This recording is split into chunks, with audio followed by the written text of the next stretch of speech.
चलो शुरू करो। एक मुहावरा और एक मुहावरा इसका एग्जाम्पल। और उसका एग्जाम्पल। To English. तुम ऐसे लिखते हो जर्मनी को, हाँ और आगे करो जैसे करते हो अपने आप करो, मेरे को मत बताओ। ठीक है। कंटिन्यू करो, साथ साथ बताते रहो मतलब। अभी तो मैं इतना लिख देता हूँ।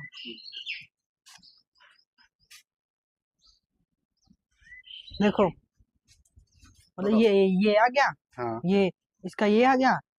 फिर जो ऊँट के मुंह के जीरा, ये है ना जो ऊँट के मुंह में जीरा। हाँ हम्म। कॉपी किया। हम्म। हाँ,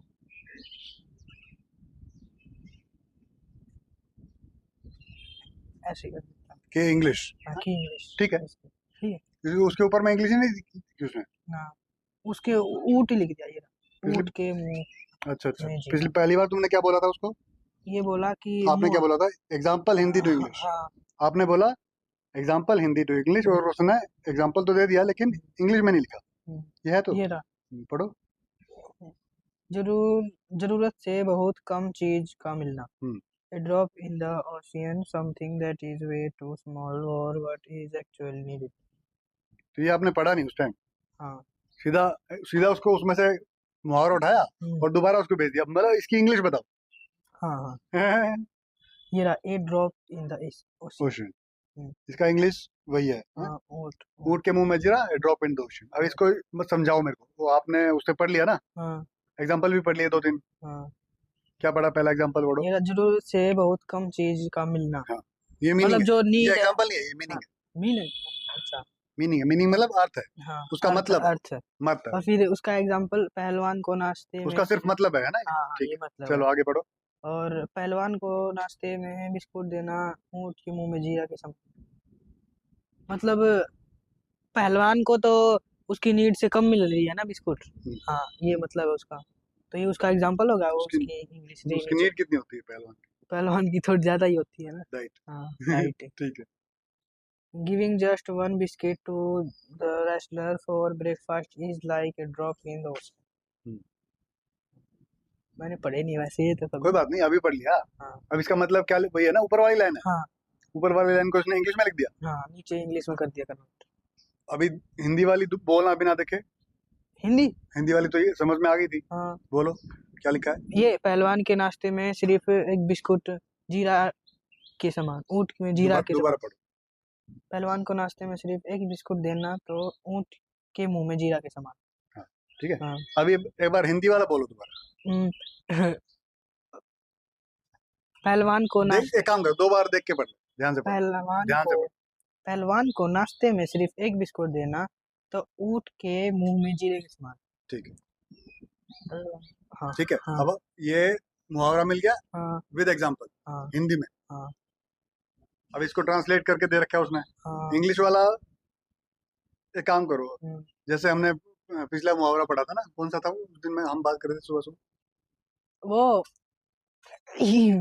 किस टॉपिक से रिलेटेड था? वो जो हो गया सो चिड़िया चुग गई खेत, हाँ। ऐसा था। अब पछताए होत क्या जब चिड़िया चिड़िया चुग चुग गई गई खेत। खेत। हाँ तो वो हम मुहावरा, अभी उसको हमने कैसे किया था वो समझो। छोटा अभी छोटा वर्डों में। छोटा छोटा वर्ड। हाँ तो सेंटेंस में ये रहा। पहलवान को नाश्ते में सिर्फ एक बिस्कुट देना तो ऊँट के मुंह में जीरे के समान है। हाँ हाँ ठीक है। अब उसको इंग्लिश में पढ़ो। Giving just one biscuit to a wrestler for breakfast is like a drop in the ocean.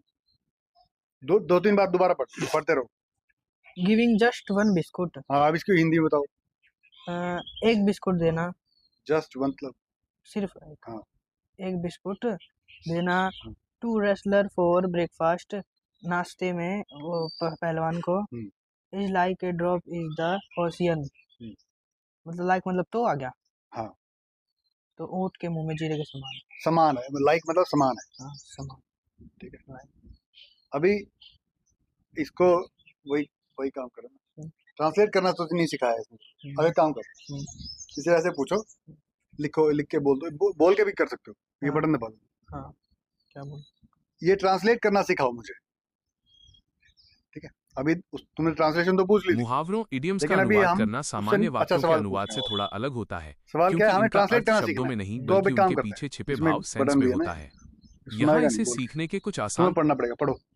मुहावरों idiom का अनुवाद करना सामान्य वाक्यों के अनुवाद से थोड़ा अलग होता है। एक काम करते हैं, माइक हटा देते हम्म। हैं, कुर्सी ले आओ, कुर्सी ले आओ, हाँ, कुर्सी ले आओ। और यहाँ पे हम ये रख देंगे,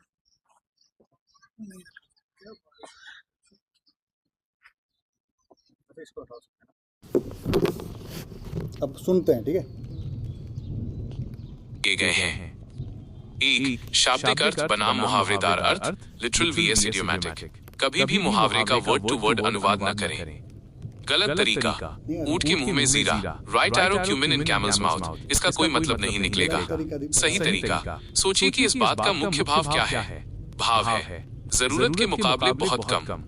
अब अंग्रेजी में ऐसा मुहावरा ढूंढिए जो यही बात कहता हो, जैसे a drop in the bucket.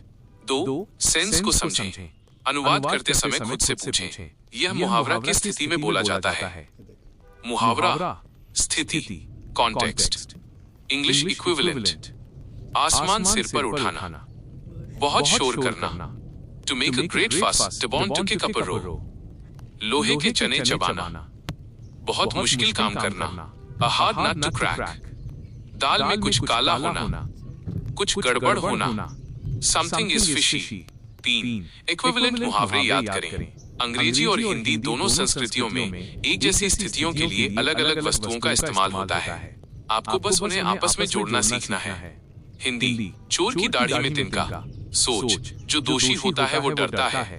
English, a guilty mind is always suspicious. अभ्यास प्रैक्टिस कैसे करें।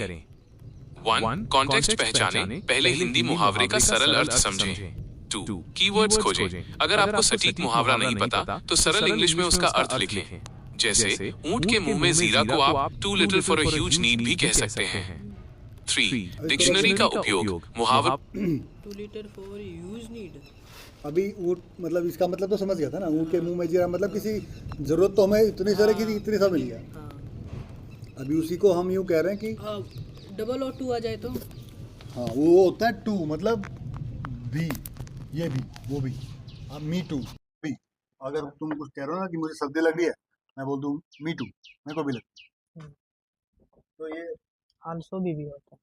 है, आल्सो मतलब भी। ऑल्सो भी होता है, हाँ, ऑल्सो भी होता है। तो आज क्या नया सीखा? आज क्या नया सीखा? वो इसमें ग्रीट न्यू वर्ड। नया वर्ड? हाँ। ग्रीट। हाँ। अच्छा, एक नया वर्ड भी सीखा और मुहावरा भी सीखा। ये कौन सा वाला लेके आया था अपने आप सीख के पढ़ के? वो लकीर का और फकीर? फकीर होना। हाँ, लकीर का फकीर। हाँ, लकीर का फकीर होना। तो उसका क्या मतलब होता है इंग्लिश में? उसका उसका तो मैंने जो लिखा है ना, हाँ। वो है to be a stickler for routine. अच्छा, दिखाओ कॉपी का अंदर रखी शायद टेबल पे। वो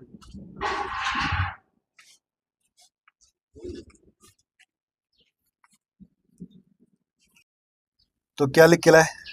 लकीर का फकीर होना। To be a stickler for routine. To be a stickler. Routine थोड़ा गलत लग रहा है। रूटीन वर्ड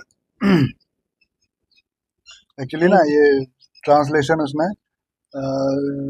तुमने जो पढ़ी है, जहाँ से जैसे उसने बताई है तुम्हें, अब ये मैं खुद भी समझ नहीं पा रहा हूँ कि इसको स्टिकलर का मतलब ही नहीं पता मेरे को, ठीक है। और स्टिकलर फॉर रूटीन, ठीक है, लकीर का बाय पर रूटीन, बात तो ठीक है थोड़ी थोड़ी, लेकिन थोड़ी सी वही है, तो मुहावरा है, समझना। शायद शब्द उसने क्या बोला था अभी, शब्द से शब्द ट्रांसलेशन नहीं करना। स्टिकलर का मतलब ढूंढने लग जाओगे तो फिर वो सही वो नहीं आएगा। इस पूरी लाइन का मतलब अगर तुम मैच करोगे तो शायद लकीर का फकीर ही होता है। भाई तुम रूटीन पे ही चलोगे, चाहे बारिश हो चाहे कुछ हो, लेकिन लकीर का फकीर है भाई, वो तो उन्होंने डिसाइड कर रखा है, वो पत्थर की लकीर, वही बात है। अनुशासन या पुरानी परंपराओं का बिना सोचे समझे सख्ती से पालन कर। चलो ये भी लकीर का फकीर एग्जांपल है। ना ये एग्जाम्पल तो यही है, एग्जांपल आ गया meaning, हाँ सेना में हर सिपाही को लकीर का फकीर बनना पड़ता है। सही है। Translation every soldier in army has to be stickler to the rules. सही है। तो आज की क्लास यहीं पे खत्म करते हैं।